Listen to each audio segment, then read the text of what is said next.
Salut, c'est Dardar. C'est quoi? C'est l'histoire d'une œuvre d'art. De l'art? De l'art. J'adore.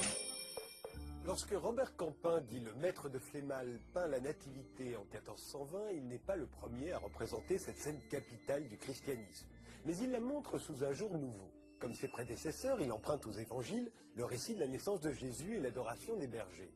Mais il diversifie ses sources. Marie, par exemple, est vêtue de blanc et non du bleu céleste, et sa chevelure rousse flotte sur ses épaules. Cette image de la Vierge, c'est la vision qu'en a eue Sainte Brigitte de Suède dans la grotte de la Nativité à Bethléem en 1372.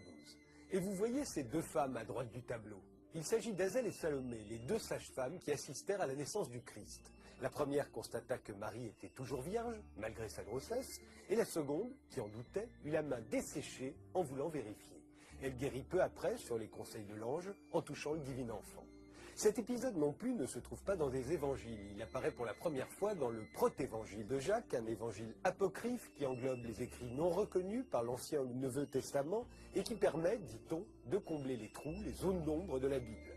Là encore, Robert Campin a une vision nouvelle de la Nativité à laquelle vient s'ajouter un souci d'observation qui tranche avec la peinture du Moyen-Âge.